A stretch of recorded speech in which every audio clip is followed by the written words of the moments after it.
RTV app వార్తల్ని క్షణాల్లో చదివే అవకాశం ఉంటుంది. ఒక న్యూస్ పేపర్, ఒక టెలివిజన్ ఛానల్ మీ చేతుల్లో ఎప్పుడూ ఉంటాయి. తెలుగుదేశం ఎన్డీఏ కూటమి వచ్చి దాదాపు 15 మాసాల కాలంగా వస్తూ ఉంది. అదేవిధంగా ఖరీఫ్ పంట స్టార్ట్ అయ్యి దాదాపు 4 మాసాలు కావస్తా ఉంది, 3-4 మాసాలు కావస్తా ఉంది. ఇప్పటికి కూడా ప్రభుత్వం ప్రజలను మోసం చేస్తూ వంచిస్తూ రైతాంగం ఆత్మహత్యలు చేసుకుంటా ఉంటే ఎగతాళి చేస్తూ ఎక్కడ రైతాత్మలు జరగలేదని చెప్పి ఈరోజు తప్పుడు ప్రకటనలు చేస్తూ జగన్మోహన్ రెడ్డి గారు రాష్ట్రం అంతా కూడా చూస్తూ ఉన్నాం. ఎక్కడైతే పంటకు గిట్టుబాటు ధర లేక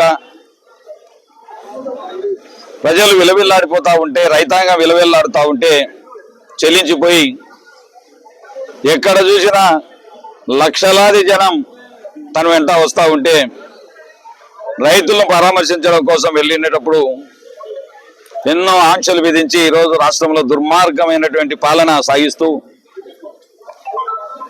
పోతే కేసులు పెడతాం.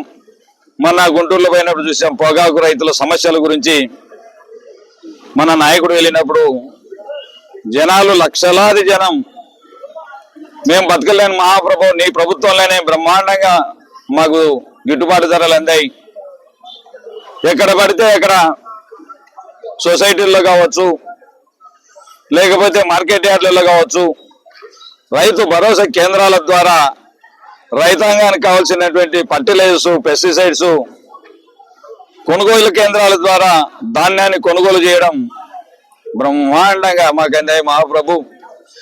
మేము గడ్డి తిని పొరపాటున తప్పు చేసుకున్నాం, నిన్ను పోగొట్టుకొని ఈరోజు మాకు ఆత్మహత్యల శరణం ఈ ప్రభుత్వం చూస్తూ కూడా నిద్రపోయినట్టుగా నటిస్తా ఉంది.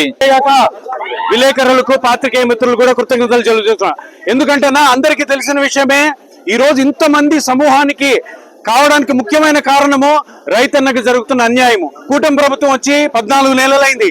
14 నెలల్లో ఏ రంగంలో అయినా, ఏ పథకమైనా, ఏ విధమైనటువంటి మంచి మన రాష్ట్రానికి జరిగిందంటే ఎక్కడ కూడా అటువంటి దాఖలాలు లేవు. కనీసము వ్యవసాయ రంగానికి, పేదల రైతులకు మంచి చేస్తాడని చంద్రబాబు నాయుడిని 14 నెలలు కూడా చూసినా కూడా ఏ విధమైనటువంటి మార్పు లేదు.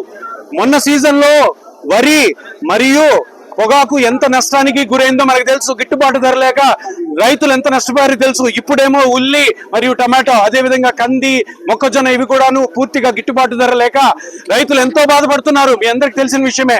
ఇంకా ఘోరమైన విషయం ఏంటంటే ప్రతి రైతుకి విత్తు వేసిన తర్వాత ఆ యూరియా ఎరువు అన్నది దొరక్కపోవడం అన్నది మన తెలుగుదేశం కూటమి ప్రభుత్వం పరిపాలిస్తున్న దౌర్భాగ్యానికి ఒక పెద్ద చిహ్నం అని మనందరం తెలుసుకోవాలి. యూరియా ఒక ఎకరానికి 2-3 ప్యాకెట్లు వేయాలి. అటువంటి క్వాంటిటీ ఉన్న యూరియాని వాళ్ళు ఒక పావు భాగం కూడా ఇవ్వలేని పరిస్థితిలో ఉంది. దీనికి ఎందుకంటే మన రాష్ట్రంలో ఏటా యూరియా 7 లక్షల టన్నులు అవసరం ఉంది. ఈ 7 లక్షల టన్నులు కూడా కేంద్రం నుంచి వచ్చింది.